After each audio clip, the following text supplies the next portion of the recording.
As well as being highly social, your content is equally as important.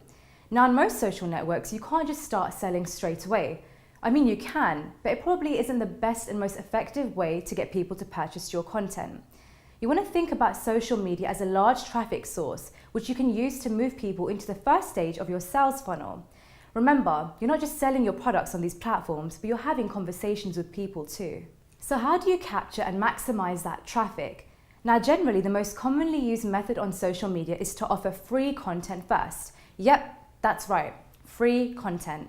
Now, a lot of companies do this, and it works pretty well too. The idea here is to offer any of your followers high-value free content in exchange for their contact details. Now, we wouldn't advise on offering the most detailed and costly content in this way though. It can be anything from short how-to videos on YouTube, it could be warm-up illustrations on Instagram, or behind-the-scenes videos on Facebook. Now, importantly, you want to make sure your content is engaging and you are leveraging the platform capabilities to maximize this opportunity. Don't forget that if you're linking to a piece of long-form free content on a platform like Twitter or Facebook, you can embed the link to a lead magnet within that piece of content.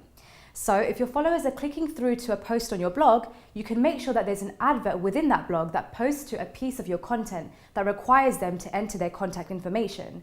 Then you'll be able to capture all of that valuable user information.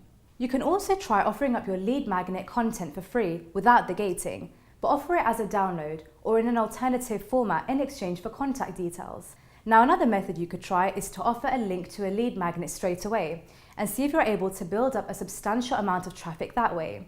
You can combine this with more traditional advertising too. So if someone clicks through to a lead magnet on your site but doesn't sign up, you can place a cookie on their machine and use an ad platform like Facebook to offer them retargeting ads that point them back to your content.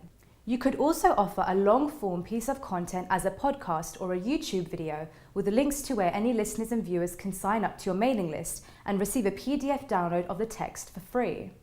Or you can go straight into offering up a tripwire, a low-cost piece of high-value content that offers potential customers a low barrier to entry way to purchase from you for the first time.